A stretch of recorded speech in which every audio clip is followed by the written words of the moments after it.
The second session was very interesting. We had two keynote speakers. The first keynote speaker was Sophie Cammerer from the from the European Network Against Racism she works for, who spoke about discrimination and tolerance.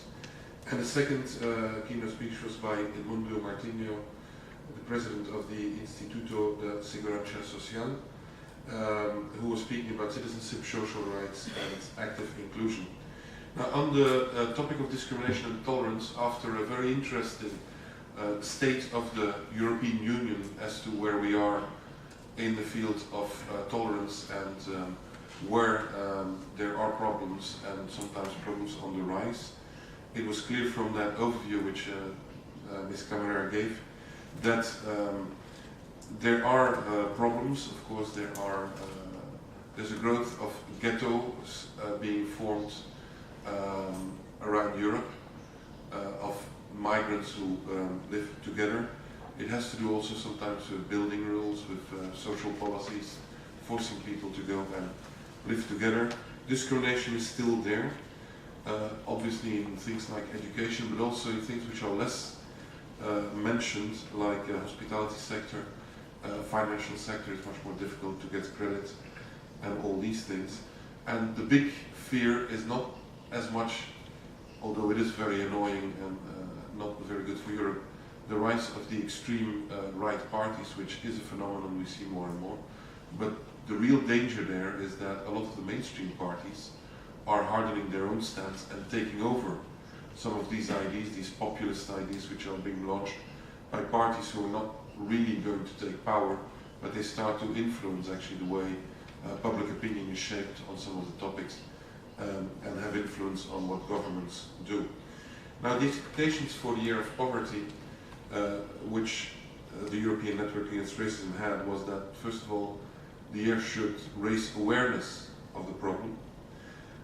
It should lead to a holistic policy approach, meaning that you don't use it as a different sector, but you use it as an approach and as a point of attention across the board of your policies. They were pleading for also specific tailor-made approaches for migrants, for people from those groups, targeting different sorts of discrimination. And it was very, very important that we would get beyond in our policies, limiting them to legal status, but we should also look what can be done to combat social exclusion of people who might not necessarily have legal status to be in the country. That was an important attention point.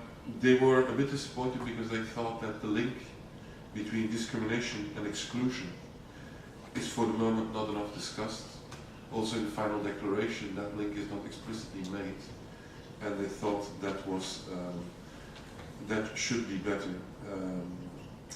It should be better stressed, and to get minorities and migrants also mentioned in the approach, so that it's not only for people living in poverty, but these are two specific groups which are very much at risk.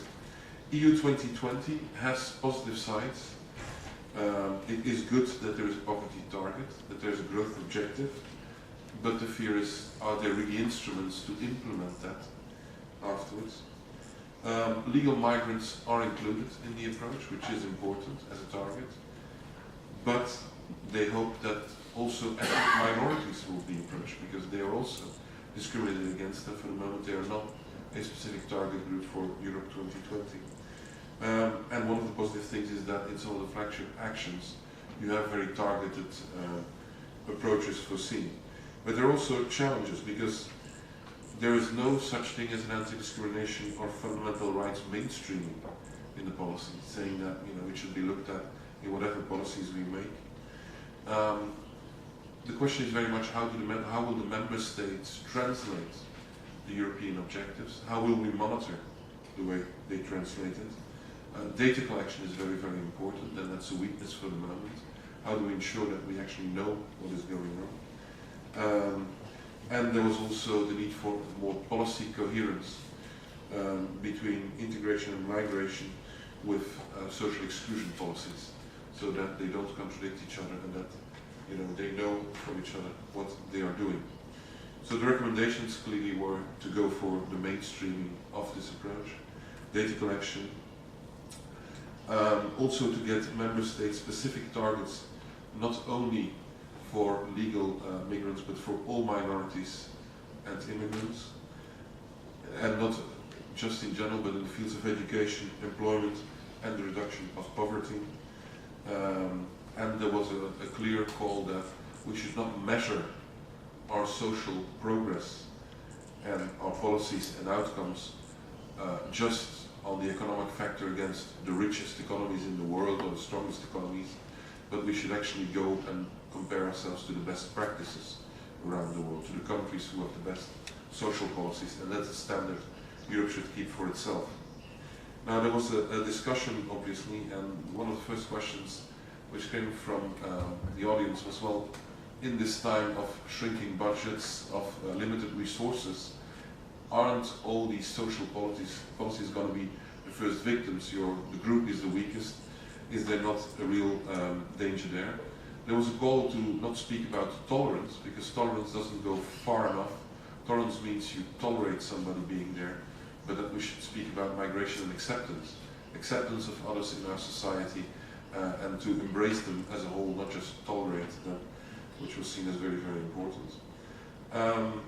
There was the remark made, of course, that housing policy is very, very important, and that social housing policy actually leads to ghetto forming, which you cannot be against, but it has an influence on how well these people then can integrate into the society they live in, because they are living in these ghettos. There was a call not only to look at migration and multiculturalism as a negative, but also to see all the benefits it brings, not only economically but also culturally, socially, because it enriches our societies, and it's a focus we quite often forget.